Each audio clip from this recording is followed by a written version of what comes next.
Welcome. This is Chapter 9, Sculpture, Art Appreciation class, Part 1.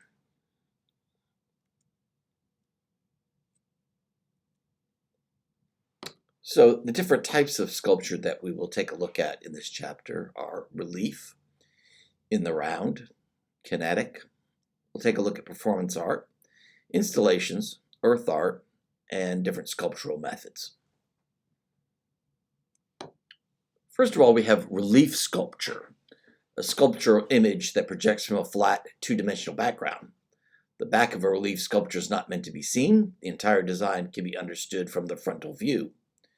You could think of relief sculpture in this way, that if you have a coin in your pocket, you have a relief sculpture. The head of the founding father that is on the coin projects from the background of the round coin.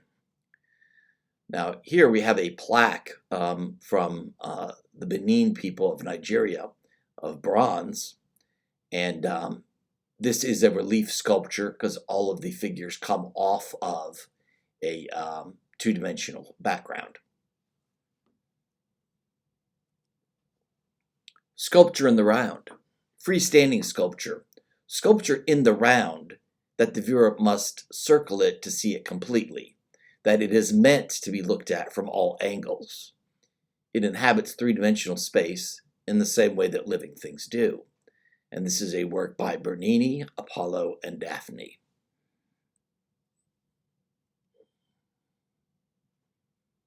And these are other views of the same sculpture. Another category of sculpture is kinetic sculpture. Kinetic sculpture is sculpture that physically does move. This is a mobile done by Alexander Calder, a hanging kinetic sculpture originated by Alexander Calder in the 20th century, whose parts are moved by air currents. There are air currents in every room. Even if the air feels still to you, there is air coming in through ventilation, heat, air conditioning, doors and windows open and closing, cracks in around the doors and windows are all causing air currents that move. So another way of looking at a mobile is the playthings that hang over a crib that babies can look at that continually move and sometimes make sound. Performance art. 20th century events designed to be ephemeral, lasting only in memory. So rather than a physical thing, a sculpture, a painting, something like that, it is watching something unfold in front of you, and that would be performance art. Installations. Installation is a room-sized multimedia sculpture constructed in a gallery, museum, or public space. It is meant to surround the viewer with a unique artistic experience, also known as environment sculpture. So these can be difficult in installation because ordinarily, an artist can sell a painting or a drawing. An artist can't sell an entire room that is meant to be walked through. So it's not as much as a commodity as other types of art are. This is earth art. Earth art, a large-scale environmental sculpture outside a gallery or museum, interacts directly with nature. This is the most famous one, Robert Smithson's Spiral Jetty from 1970. This is he built this in the Great Salt Lake in Utah. The thing about the body of water is that water levels rise and then go down again, depending on rainfall and evaporation and things like that.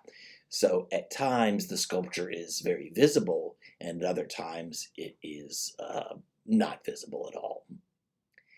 And thank you, then. That's the end of part 1.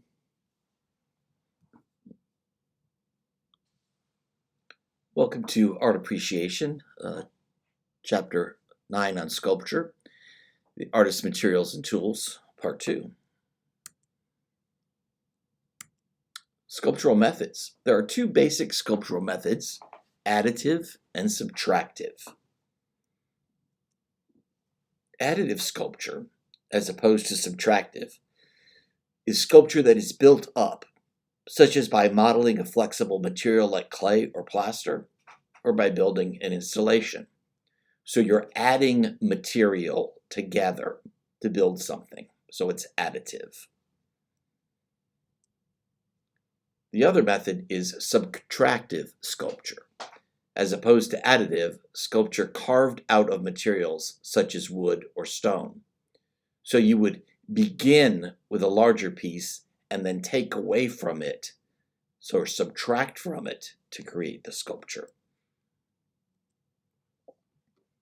Modeling is an additive process. Corrections are possible during modeling, and the result are fired clay or preserved wax. We have all made sculptures modeling, whether that was with Play-Doh or another material when we were younger. A material of clay. Clay is usually fired in a kiln or an oven to harden the clay into terracotta. Terracotta is clay baked in a kiln and hardened to a rich red earth tone. This is a knock sculpture of a sitter man from Nigeria, Africa, from the year 500. Casting, a sculpture technique in which liquid materials are shaped by pouring into a mold.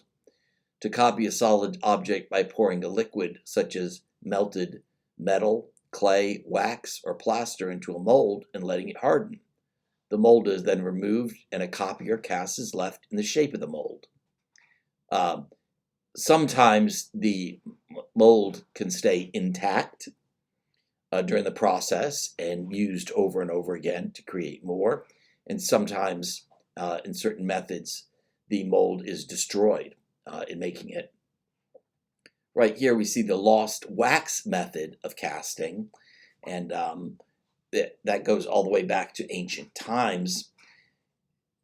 You start by making the sculpture that you want to cast out of wax.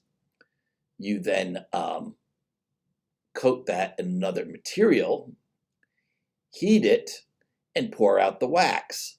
You then can pour in your molten metal or other material and pop it out. So this is a illustration of that. Wood carving is a form of woodworking by means of a cutting tool, a knife, a chisel, or a mallet, resulting in a wooden figure or figurine, or in the sculptural ornamentation of a wooden object. And this is a work from Japan, a guardian figure. Stone carving, an artistic form in which hard materials are worked into three-dimensional art objects.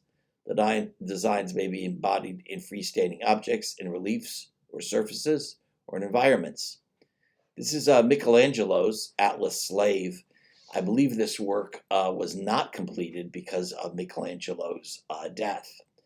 But it is a fascinating piece because it gives us some insight into his process of working. Thank you. That's the end of part 2. And we'll see you back for part 3. Thank you. Welcome back to Art Appreciation, the Artist Materials and Tools, part 3. This is the last part of our lecture on Chapter 9, Sculpture. We want to cover a contemporary approach to sculpture, and that's with the artist Nick Cave.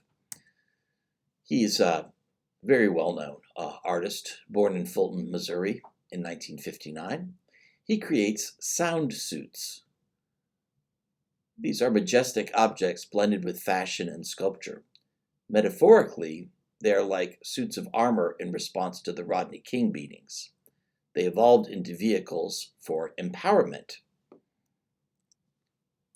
These fully concealing body suits or sound suits serve as an alien second skin. It obscures race, gender, and class, allowing the viewers to look without bias towards the wearer's identity.